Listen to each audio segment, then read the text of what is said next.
लोकसभा चुनाव 2024 के बाद से ही उत्तर प्रदेश में भारतीय जनता पार्टी के भीतर कलह के दावे किए जा रहे हैं। समाजवादी पार्टी प्रमुख अखिलेश यादव लगातार दावा कर रहे हैं कि उप मुख्यमंत्री केशव प्रसाद मौर्य और कुछ अन्य नेता मिलकर सरकार गिराना चाह रहे हैं। उन्होंने तो बीते दिनों केशव को मानसून ऑफर तक दे दिया था और इन सबके दावों और ऑफर्स के बीच सीएम योगी आदित्यनाथ के एक कदम से पक्ष और विपक्ष दोनों के कदम ठिठक गए हैं।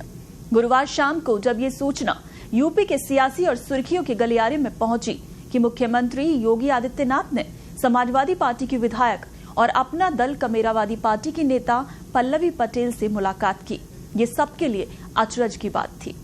यूं तो इस मुलाकात को शिष्टाचार बैठक का नाम दिया जा रहा है, लेकिन जानकारों की माने तो सीएम योगी ने एक तीर से 3 निशाने साध दिए हैं और अब ये तीर से निशाने पर लगता है या नहीं, ये तो वक्त ही बताएगा। लेकिन जिस समय ये मुलाकात हुई है उसके कई मायने निकाले जा रहे हैं। पहला निशाना आपको बता दें केशव प्रसाद मौर्य हैं। लोकसभा चुनाव के बाद से ही सरकार और संगठन के बीच कथित अनबन के दावों के केंद्र में उत्तर प्रदेश के डिप्टी सीएम केशव प्रसाद मौर्य रहे। लखनऊ में बीजेपी की बैठक के दौरान संगठन और सरकार में फर्क समझाकर केशव ने विपक्ष को जो मुद्दा दिया, उसके बाद से ही कथित कलह के दावे किए जाने लगे और अब सीएम योगी ने पल्लवी पटेल से मुलाकात की है। ये पल्लवी पटेल वही हैं जिन्होंने केशव प्रसाद मौर्य को साल 2022 के विधानसभा चुनाव में सिराथू से हराया था। सीएम योगी और पल्लवी की मुलाकात से ये संदेश देने की कोशिश हो रही है कि जिस तरह से केशव बीजेपी के सहयोगियों को साथ लाकर खुद को मजबूत करने की कोशिश कर रहे हैं, तो वहीं अब दूसरी ओर से भी बाजी खाली नहीं जाने दी जाएगी। वहीं दूसरे निशाने की बात करें योगी के, तो वो है अनुप्रिया पटेल।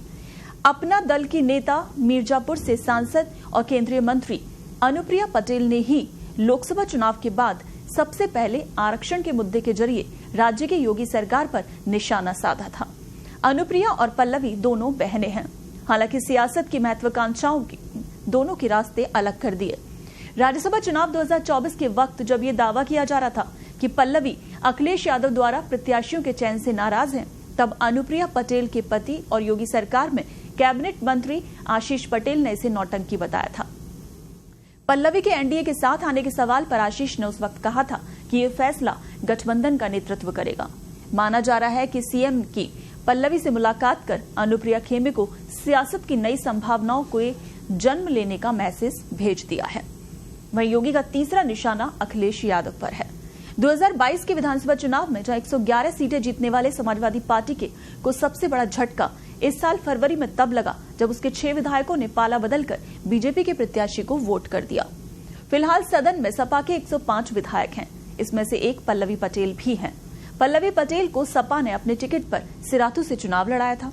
कई मौकों पर अखिलेश यादव और उनकी पत्नी मैनपुरी से सांसद डिम्पल यादव ये बात कह चुके हैं कि पल्लवी सपा के टिकट पर विधायक हैं।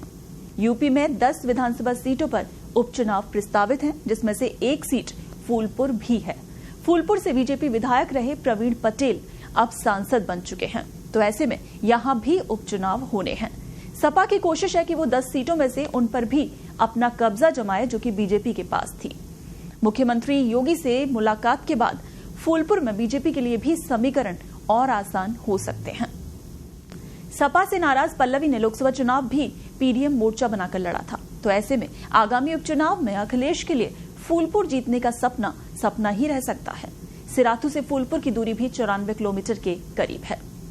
तो अब ये देखना दिलचस्प होगा कि सीएम योगी आदित्यनाथ से मुलाकात के बाद खुद पल्लवी पटेल, अखिलेश यादव, अनुप्रिया पटेल, आशीष पटेल और केशव प्रसाद मौर्य की क्या प्रतिक्रिया आती है।